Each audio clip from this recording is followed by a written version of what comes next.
Goal, yang kedua gospel, yang ketiga adalah glory. Hiji cenah naon?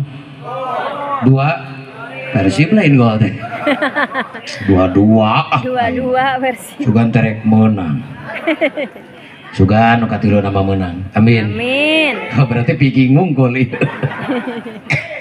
Misi penjajah itu ada tiga, satu gol, yang kedua gospel, yang ketiga glory. Apa itu gol?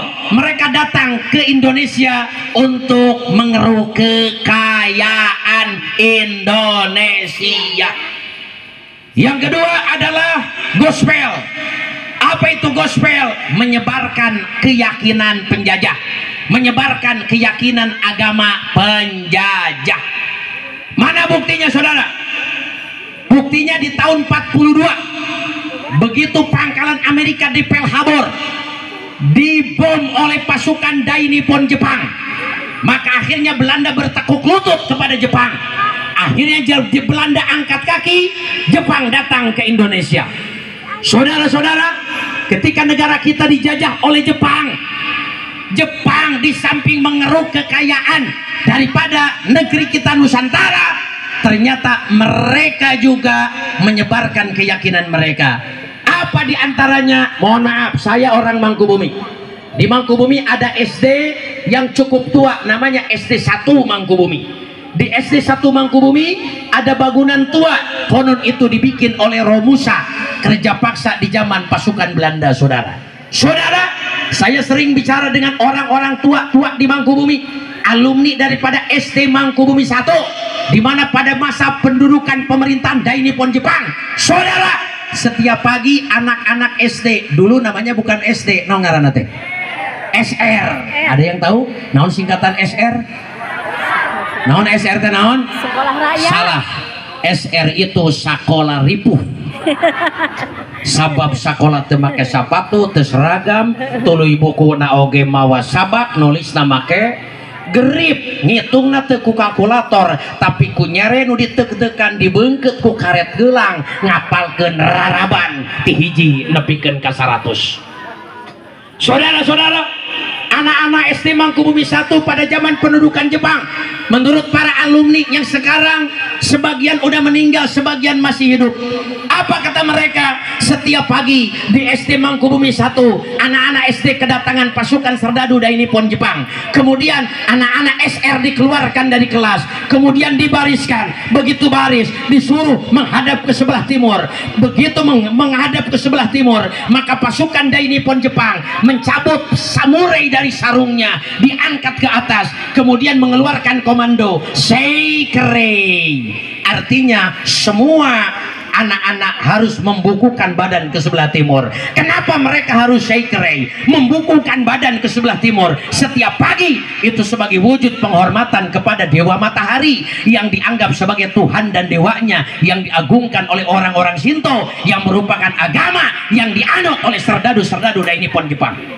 Ini satu bukti sejarah yang tidak bisa disangkal, yang tidak bisa lagi dibantah, bahwa mereka tidak cuma melakukan gerakan gol, mencuri, merampas, mengeruk, merampok kekayaan Indonesia, tapi mereka juga gospel, menyebarkan keyakinan mereka. Dan inilah yang menjadi alasan kuat kenapa Hadratus Syekh Al-Mujahid Al-Mukarram Wal-Muhtaram Kiai Haji Zainal Mustafa, pimpinan Pondok Pesantren Sukamana, memberontak kepada Jepang. Tiada lain dan tiada bukan karena Jepang sudah coba mengoyak-ngoyak keyakinan umat Islam. Takbir! Allahu Akbar. Ada gerakan untuk menghancurkan keyakinan saudara.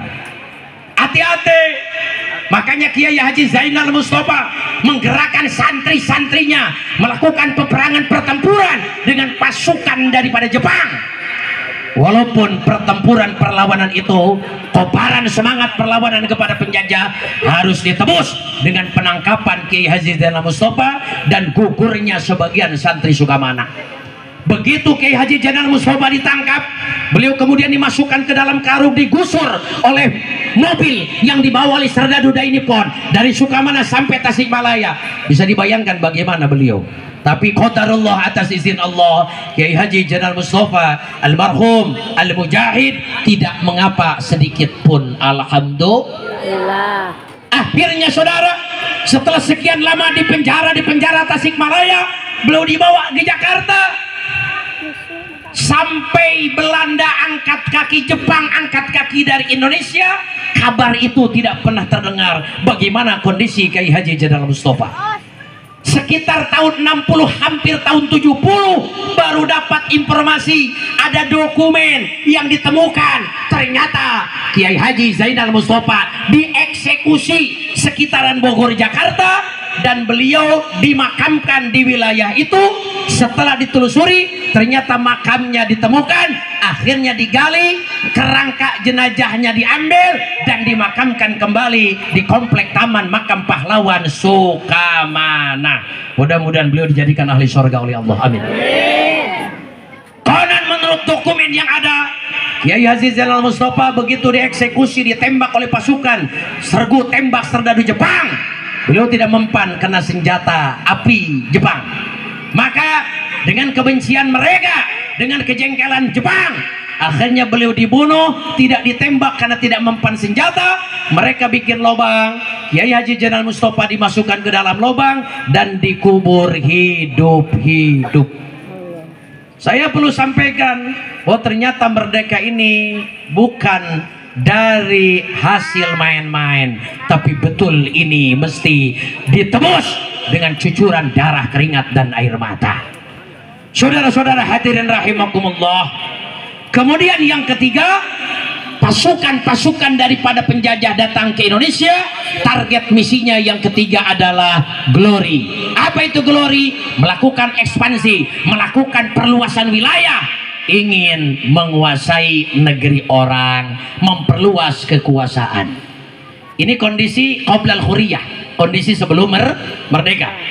Kemudian saudara, yang keempat, kondisi negara kita sebelum merdeka. Ar-ra'yah mar'ubun wa taqatul madghutah wa hum masjunun wa maqtul. Ar-ra'yah mar'ubun, rakyat kita diteror, terutama mereka-mereka yang selalu mengobarkan semangat perlawanan kepada penjajah, diteror. Kemudian wataqah al-madghutah, tenaga mereka diperas. Zaman Belanda ada kerja rodi, zaman Jepang ada romusa. Kemudian wahum masjun, rakyat kita, tokoh-tokoh kita, ulama-ulama kita, kiai santri kita masjunun, di penjara. Bahkan wahum maktul, sebagian banyak juga mereka yang dibunuh secara kejam oleh pasukan-pasukan penjajah. Kemudian saudara-saudara, yang kelima, kondisi maqoblal huriyah, kondisi negara kita sebelum merdeka. Al-hayat laisa mutmainnatan, kehidupan saat itu sama sekali tidak ada rasa aman dan tidak ada rasa nyaman. Kira-kira saya mau tanya, kira-kira andai kita mengalami masa-masa sebelum merdeka, kira-kira enak apa tidak enak? Tidak. Enak apa tidak enak? Tidak. Enak apa tidak enak? Tidak. Itulah yang dirasakan oleh orang-orang tua kita. Itulah yang dirasakan oleh bangsa Indonesia sebelum negeri ini merdeka.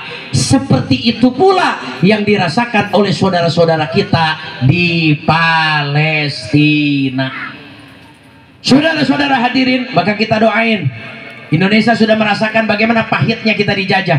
350 tahun negara kita dijajah Belanda, 3,5 tahun negara kita dijajah oleh Jepang. Bagaimana balang sakna dijajah ku batur tetengenah.